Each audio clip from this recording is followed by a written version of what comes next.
नहीं संभालेंगे और अपने अंदर की बुराइयों को निकाल देंगे तो कैसे बन जाएंगे हम? बताओ ना, कैसे बनोगे? अच्छे या बुरे?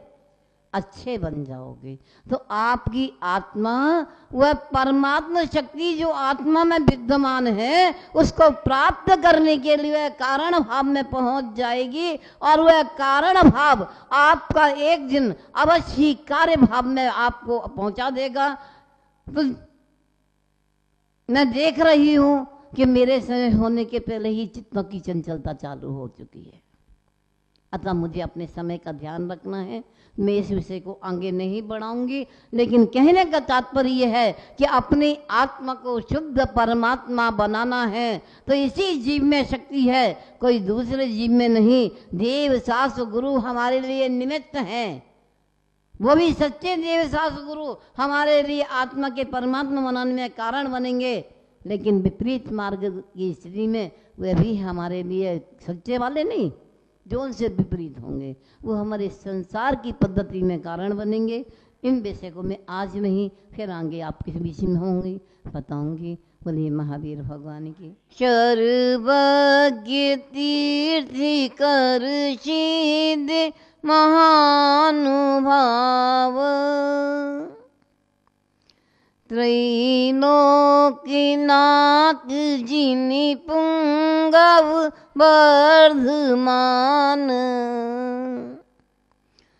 स्वामिन् गतोऽस्मि शरणं चरणद्वयं ते, स्वामिन् गतोऽस्मि शरणं चरणद्वयं ते, स्वामिन् गतोऽस्मि शरणं चरणद्वयं ते।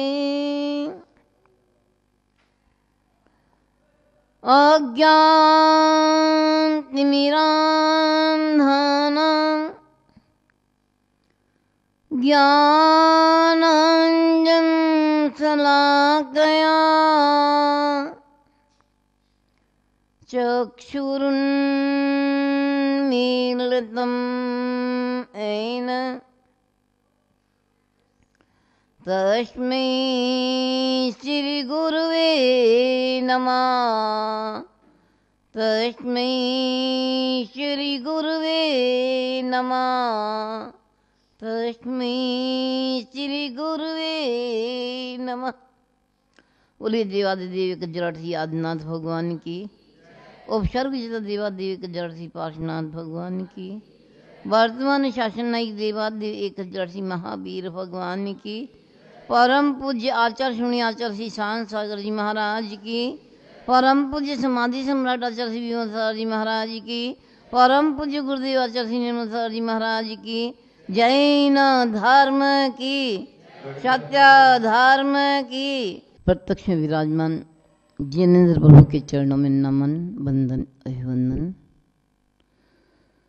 1452 गणधर देव के चरणों में नमन, वंदन, अभिवंदन। उपस्थित त्यागी वृंद, धर्म प्रेमी बंधुओं, माता और बहनों, इस समय सर्दी बहुत पड़ रही है और सर्दी के कारण परीक्षा कितनी सहन करनी पड़ रही है। आचार्य भगवंतों ने 22 परीक्षाओं का वर्णन किया है और 22 परीक्षाओं में शीत परीक्षा तो आई है, लेकिन वस्त्रों को साथ लेकर चलने की नहीं कही। इन 22 परीक्षाओं के अंतर्गत एक परीक्षा ऐसी है जिसके होने पर भी वह परिचय कहलाती है और जिसके ना होने पर भी वह परिचय कहलाती है। क्या बता सकेंगे वो कौन सी परिचय है? किसी वस्तु के होने पर भी परिचय मानी गई है और ना होने पर भी मानी गई है, ऐसी कौन सी परिचय है? ज्ञानावरणी कर्म के उदय से होने वाली परिचय कितनी होती है?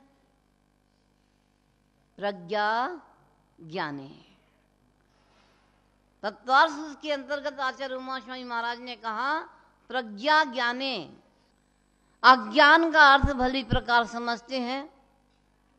किसी जीव का क्षयोपशम कम होता है, नहीं जानता है, पढ़ने पर भी याद नहीं हो रहा है, उसे अज्ञान परिचय कहा जाता है। अरे बहुत अज्ञानी है, कुछ जानता नहीं, ऐसी बातें उसे सुनने को मिलती हैं और उस परिचय को बड़ी शांति से झेलता है। बंधु, यह भी एक परिचय है, एक प्रज्ञा भी परिचय है। जो संत ज्ञानी महात्मा होते हैं,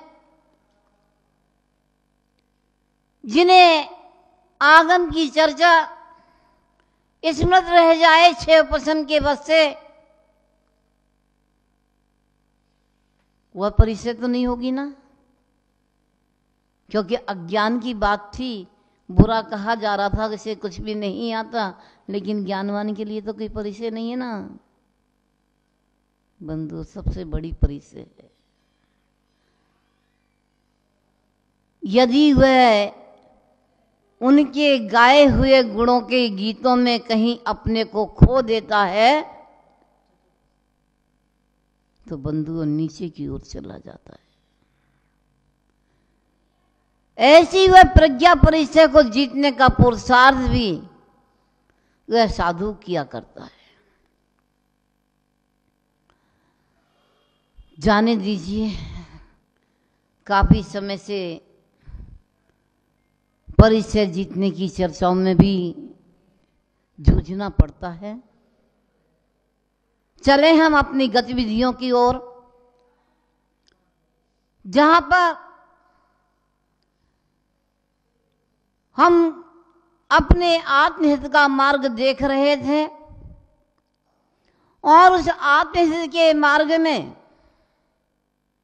कल कितनी चीजें बताई गई थी।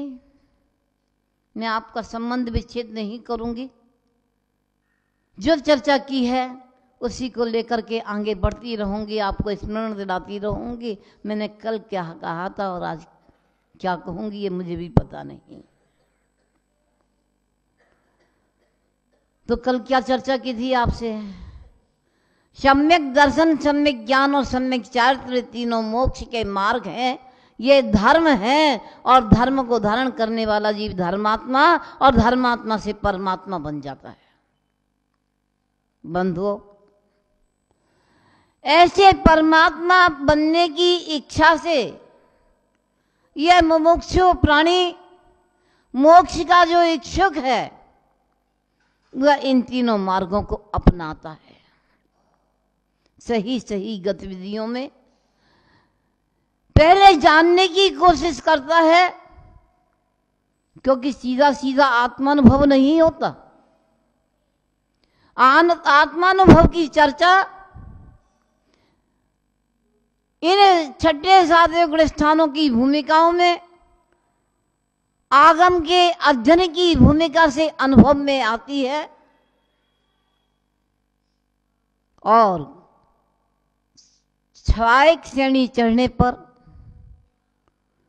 उस विशुद्धता से शुद्धता की ओर पहुंचने पर केवल यानी आत्मा को वह आत्मा प्रत्यक्षदर्शी बन जाती है। तो बंधु, अभी तो अपन नीचे के दायरे में बैठे हैं, अभी तो हमें आगम अध्ययन की बहुत आवश्यकता है। हम स्वाध्याय प्रेमी बने, स्वाध्याय करें। यहाँ होती होगी मुझे पता नहीं है, चलती है क्या स्वाध्याय? बहुत सुंदर है, स्वाध्याय चलती है, बहुत अच्छी बात है। और मैं कहती हूँ आप ही और स्वाध्याय दिन दूनी संख्या में जनमानस की संख्या भी बढ़ाए और अपने अपने ज्ञान की वृद्धि करे।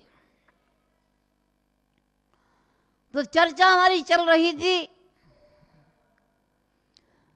आगम के माध्यम से आत्मा के अनुभव तक पहुंचने की चीज, और उसे प्राप्त करेंगे हम सम्यक दर्शन, सम्यक ज्ञान और सम्यक चारित्र के माध्यम से। लेकिन ठीक इससे विपरीत जिसे हमने मिथ्या दर्शन, मिथ्या ज्ञान, मिथ्या चारित्र आचार्य सुमंत भद्र स्वामी के माध्यम से देखा था, ऐसा हुआ मिथ्या दर्शन, मिथ्या ज्ञान, मिथ्या चारित्र क्या है मत कह देना माता जी, उसकी चर्चा की आवश्यकता ही कहाँ है? गुणों के गीत गाए जाते हैं, लेकिन अब गुणों के गीत नहीं गाए जाते। लेकिन ध्यान रखना, बिन जाने ते दोष गुणन को कैसे तजिए गहिए। जब तक गुण को गुण रूप से नहीं देखेंगे, अवगुण को अवगुण रूप से नहीं देखेंगे, तो किसे तो ग्रहण करेंगे और किसे छोड़ेंगे।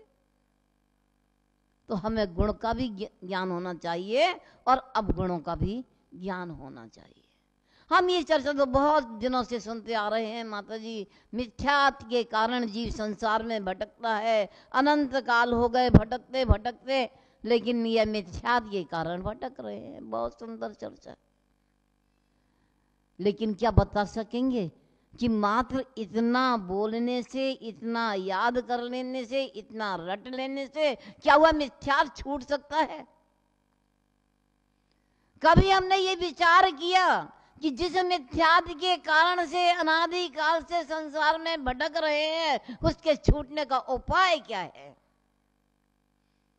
यदि कहीं हम मिथ्यात की सीमाओं को पढ़ें कि मिथ्यात कहाँ कहाँ लग रहा है और कैसे उन्हें छोड़ा जाए, कुछ तो होता है जो बुद्धिपूर्वक ग्रहण किया जाता है और बुद्धिपूर्वक छोड़ा जाता है। कहीं दशा ये होती है कि कर्मोदय के बस से जहां जीव का बस नहीं चलता, उसके कारण से भी जीव मिथ्या दृष्टि कहलाता है। ऐसे इस मिथ्यात के दायरे को आपकी भूमिका में ही ले चलूं तो कई और दौलत राम जी ने ग्रहित मिथ्यात और अग्रहित मिथ्यात के भेदों में हमें परोसा है। ग्रहित मिथ्यात होता है, एक होता है अग्रहित मिथ्यात। हम कहां पहुंच रहे हैं? कहां पहुंच रहे भैया? अवगुणों को छोड़ने की दृष्टि में।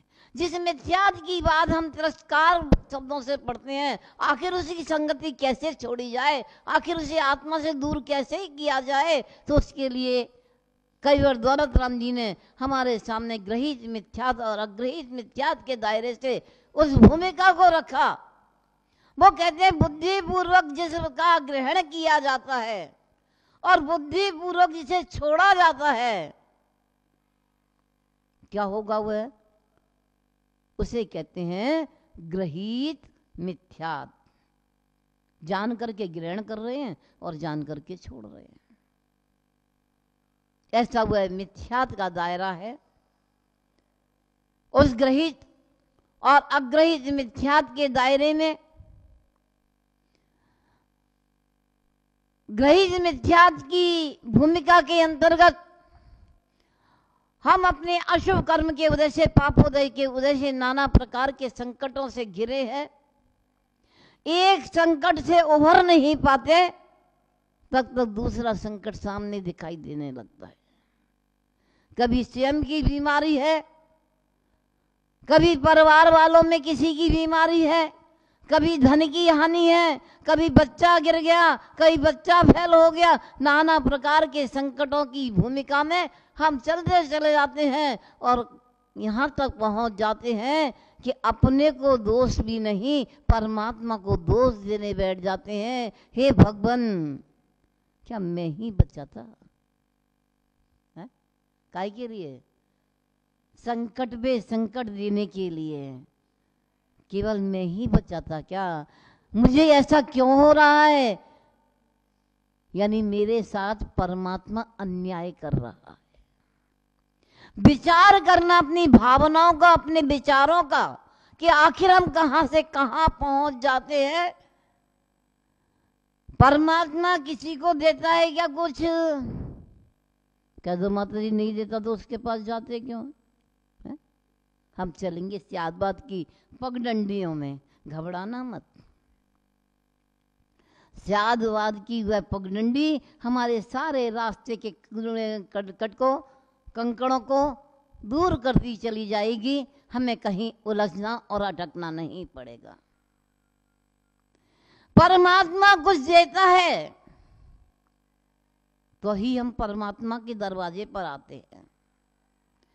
परमात्मा कुछ नहीं देता। देता है क्या? अरे बता दो ना, है? परमात्मा तो बीतरागी है, सब कुछ छोड़ बैठा है, सब कुछ छोड़ के गया है। फिर देने लेने की चर्चा कहाँ से आ गई? बंधुओं, हमारा किया हुआ कर्म ही हमारे उदय में आता है। जिस उदय की बरजोरी से हम नाना प्रकार के संकटों का सामना करते हैं, उन्हें हटाते हुए का प्रसार भी करते हैं, फिर भी एक पर एक संकट आते चले जाते हैं। तो परमात्मा कुछ देता नहीं, लेकिन इसका तात्पर्य परमात्मा से अश्रद्धान कर बैठे, मंदिर नहीं जाएं, भगवान के दर्शन नहीं करें, जाप नहीं करें, आराधना नहीं करें, पूजा पाठ नहीं करें, तब तो ठीक हो जाएगा ना अध्यक्ष महोदय? है तब तो ठीक हो जाएगा ना, जब परमात्मा कुछ देता ही नहीं है।